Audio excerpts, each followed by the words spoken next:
इसमें हमने इलस्ट्रेशन 5 तक कर लिए थे और कुछ क्वेश्चन कर लिए थे।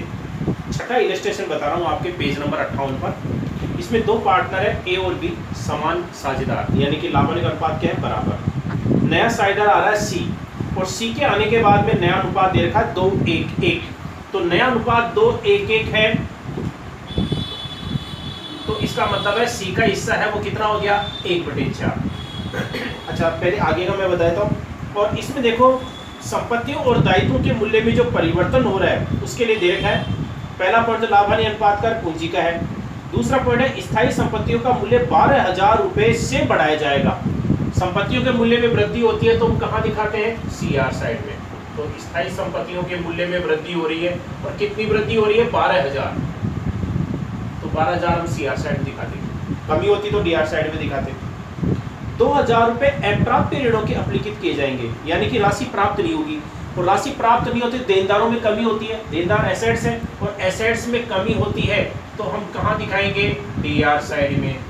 तो 2,000 की हमारी देनदारों में कमी हो रही है, संपत्तियों में कमी हो रही है। इसके बाद में देखा है कि लेनदारों पर 2% कटौती का आयोजन। लेनदारों पर क्रेडिटर्स पर अगर हम बट्टा प्राप्त करते हैं तो हमारे लिए फायदा है, उसको हम कहाँ दिखाएंगे, सीआर साइड में। Discount on creditors, discount on creditors. तो लेनदार देखो, इसमें पुरानी जो बैलेंस शीट दे रखी है ऊपर, उसमें क्रेडिटर्स का मूल्य दे रखा है 6,000, और 6,000 का इसमें हमारे को कितना बनाना है, 2%। तो 6,000 का 2% 120 रुपए। तो 120 रुपए का ये प्रोविजन फॉर डिस्काउंट या डिस्काउंट ऑन क्रेडिटर्स इसे लिख सकते हैं। क्योंकि लेनदारों पर डिस्काउंट होता है, फायदा होता है, बट्टा प्राप्त होता है सीआर साइड में, और देनदारों पर बट्टा होता है, लॉस होता है, डीआर साइड में आता है। इसके बाद में देखा है अदत्त व्ययों को 1,800 रुपए तक कम करना है, यानी कि तक रखना है। आउटस्टैंडिंग एक्सपेंसेस अब 1,800 रुपए रहेंगे। तो पहले कितने थे, ऊपर पुरानी बैलेंस शीट में देखो आउटस्टैंडिंग एक्सपेंसेस थे 2,000, और अब कितना रखना है, 1,800 रुपए। 200 रुपए की कमी हो गई, यानी कि दायित्व है, और दायित्व में कमी होती है तो हम कहाँ दिखाते हैं, सीआर साइड में। तो आउटस्टैंडिंग एक्सपेंसेस में आपके कितनी कमी हो रही है, 200 रुपए, क्योंकि अब 1,800 रुपए रहेगा, पहले 2,000 था, तो 200 रुपए की कमी हो गई सीआर साइड में। इसके बाद में देखा है कर्मचारी क्षतिपूर्ति का दायित्व है वो 1,000 रहेगा, वर्कमैन कंपेंसेशन। तो ऊपर देखो बैलेंस शीट में वर्कमैन कंपेंसेशन है 4,000 रुपए था, तो हमने पहले से रिजर्व बना रखा है, जबकि लायबिलिटी हमारी 1,000 ही है, फिर भी 3,000 रुपये बच जाएंगे। ये जो 3,000 रुपये बच जाएंगे इसको पार्टनरशिप अकाउंट में दिखाएंगे, पुराने साझेदार बांट लेंगे पुराने अनुपात में, यानी कि इसमें नहीं दिखाएंगे। और फिर देखा है कर्मचारी प्रोविडेंट फंड को 500 रुपये से बढ़ाया जाएगा। प्रोविडेंट फंड है, लायबिलिटीज होती है, और बढ़ाया जाता है तो दायित्वों में वृद्धि हो रही है, तो इसको डीआर साइड में दिखा देंगे। प्रोविडेंट फंड ये 500 रुपये आपके डीआर साइड में आ जाएगा। इसके बाद में दे रखा आपके सी अपने हिस्से की ख्याति नकद लाने में असमर्थ है, और ख्याति का मूल्यांकन 8,000 रुपये पर किया गया। तो 8,000 में उसका हिस्सा, तो सी का हिस्सा कितना है, 1/4। तो 8,000 का 1/4 है वो कितना होता है, 2,000 रुपये, यानी कि सी का जो हिस्सा है ख्याति में वो कितना है, 2,000 रुपये। ये ध्यान रखना है, आगे हमारे को पार्टनरशिप अकाउंट में काम में लेना है। सी का ख्याति में हिस्सा 2,000 रुपये है, और इसको पुराने साझेदार सैक्रिफाइस रेशियो में बांटेंगे। तो सैक्रिफाइस रेशियो भी निकालना पड़ेगा। पहले तो देख लो कि सी का हिस्सा 2,000 रुपये ख्याति में, और वो नकद नहीं ला रहा है। नकद नहीं लाता है तो क्या एंट्री करते हैं, मैं भी बताता हूँ, एंट्री मैंने पहले बताई थी। एक आगे और है इसका एक पॉइंट कि स्टॉक का मूल्यांकन 24,180 रुपये पर किया गया। अब स्टॉक का मूल्य 24,180 है, तो पहले कितना था, पुरानी बैलेंस शीट में देखो, पुरानी बैलेंस शीट में मूल्य था 22,000, तो कितने की वृद्धि हो गई, 2,180। संपत्तियों में वृद्धि होती है तो हम कहाँ दिखाते हैं, सीआर साइड में। तो 2,180 रुपये ये दिखा देंगे। अब हम रिवेल्यूशन का टोटल लगाएंगे, तो सीआर साइड का टोटल ज्यादा है तो प्रॉफिट, और डीआर साइड का ज्यादा है तो लॉस। तो देखो इसमें सीआर साइड का ज्यादा है, और सीआर साइड का टोटल आ रहा है इसमें 14,500। सीआर साइड के टोटल में से ये डीआर साइड का 2,500 है, ये लेस कर देंगे तो 12,000 रुपये का हमारे को प्रॉफिट हो गया। ये 12,000 रुपये का जो प्रॉफिट हो गया, इसको पुराने साझेदार है ए और बी दोनों बराबर बांट लेंगे, क्योंकि लाभ हानि का अनुपात क्या है, बराबर। तो 6,000 रुपये बांट लेंगे। ये बढ़ गया आपके रिवैल्यूएशन अकाउंट। बढ़ गया।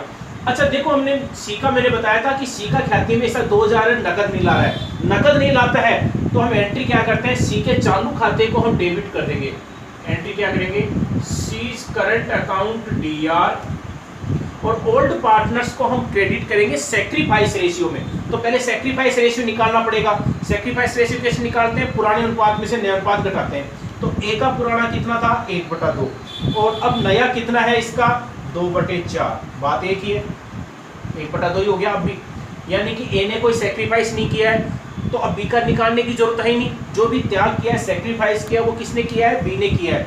तो इसका मतलब है सी की ख्याति के ऊपर किसका अधिकार है, बी का अधिकार है। तो हम क्रेडिट है वो किसको कर देंगे, बी को, टू बीज कैपिटल। और सी का ख्याति में इसका कितना था, 2000 रुपये, तो बी को हम क्रेडिट कितने से कर देंगे, 2000 रुपये से। ठीक है, अब ये एंट्री कर ली। इस एंट्री का ध्यान रखना है कि पार्टनरशिप अकाउंट में इसी के आधार पर करना है। सैक्रिफाइस एक ने किया है, केवल बी ने, इसलिए हमने ख्याति में केवल बी का हिस्सा ही है आपके 2000 रुपये। तो ये तो बढ़ गया अपना डिवैल्यूएशन अकाउंट। अब देखो आपके पार्टनर्स कैपिटल अकाउंट। सबसे पहले पुराने साझेदारों की पूंजी ए और बी की 50,000 30,000, नया साझेदार कितनी पूंजी लेकर आया, 20,000, ये दिखा दिया। डिवैल्यूएशन का जो प्रॉफिट हुआ था 6,000 रुपये, सीआर साइड में दिखा दिया। अच्छा अब देखो ख्याति में हमने ये एंट्री की थी, नया साझेदार ख्याति की राशि नकद नहीं लाता है तो एंट्री क्या करेंगे, C's current account DR to B's capital. तो इसमें हमने बी के खाते को क्रेडिट किया है, क्रेडिट साइड में नाम किसका आ जाएगा, सी का, टू सीज करंट अकाउंट। तो बी के खाते में राशि कितनी आ जाएगी, 2000 रुपये। ये तो हो गई आपके गुडविल की।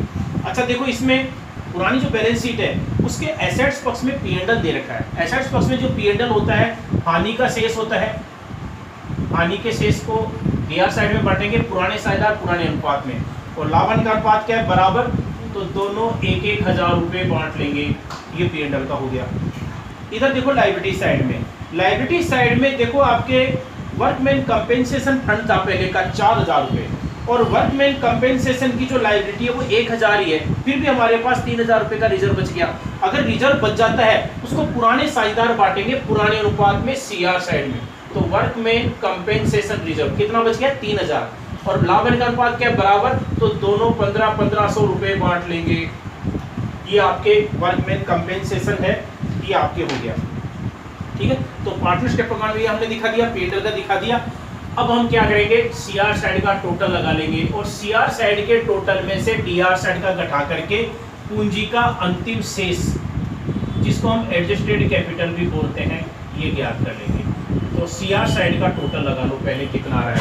तो देखो इसमें ए का जो है टोटल है वो आ रहा है आपके 57,500, और बी का जो टोटल है वो आ रहा है आपके 39,500, और सी का कितना आ रहा है, 20,000।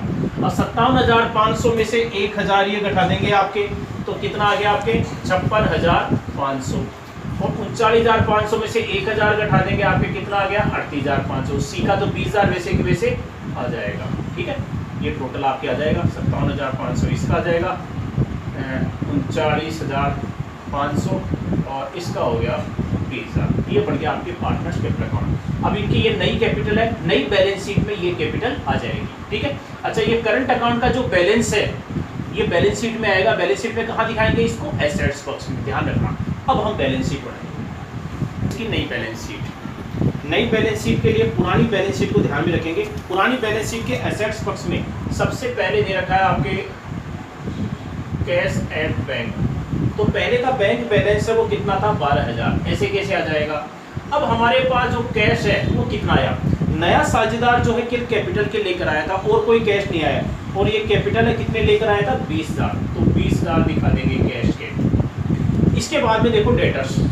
अच्छा पुरानी बैलेंस शीट में जो डेटर्स है वो 16,000 थे, लेकिन 2,000 रुपये डूबत ऋण हो गए, तो 2,000 रुपये कम कर देंगे, तो कितना दिखा देंगे, 14,000 रुपये। 2,000 रुपये कम करने के बाद इसके बाद में देखो स्टॉक का जो नया मूल्य है वो नीचे दे रखा है 24,180, तो 24,180 दिखा देंगे, क्योंकि बैलेंस शीट में नया मूल्य आता है। स्टॉक के बाद में आता है आपके फिक्स्ड एसेट्स।